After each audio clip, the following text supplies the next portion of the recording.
کہیں گے کہ بڑی لمبی عمر پائی ہے، کتنے 90 سال تک، یا فلاں صاحب 100 سال کے تھے۔ ارے بھائی 100 سال کے تھے تو یہ گنتی کی کوئی اہمیت نہیں ہے۔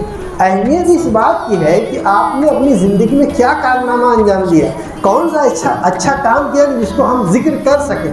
اسلام ہمیں 2 باتوں کی تاکید کرتا ہے۔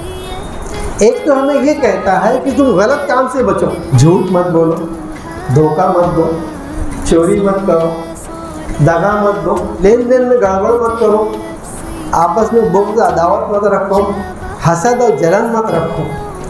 تو جتنی برائیاں ہیں ان برائیوں کو منع کرتا ہے کہ ان برائیوں سے آپ اپنے آپ کو صاف ستھرا رکھیں۔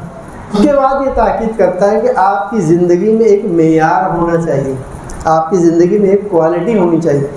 انبیاء کرام کی زندگی، صحابہ کرام کی زندگی ہمیں یہی بتاتی ہے، اور ہماری تاریخ میں تو ایسے ایسے نمونے ہیں، ایسے ایسے لوگ گزرے ہیں کہ واقعی وہ قابل ذکر ہیں۔ وہ اس لائق ہے کہ ہم ان کی پیروی کریں، وہ اس لائق ہے کہ ہم ان کے نقش قدم پر چلیں۔ خود صحابہ کرام نے اپنی زندگی کو کس طرح قربان کیا، دین حق کے لیے کیا کیا پریشانی جھیلی، گھر بار چھوڑے، شہید ہوئے، دین اسلام کا کام جو انہوں نے کیا ہے، قیامت تک کے مسلمانوں پر ان کا احسان ہے۔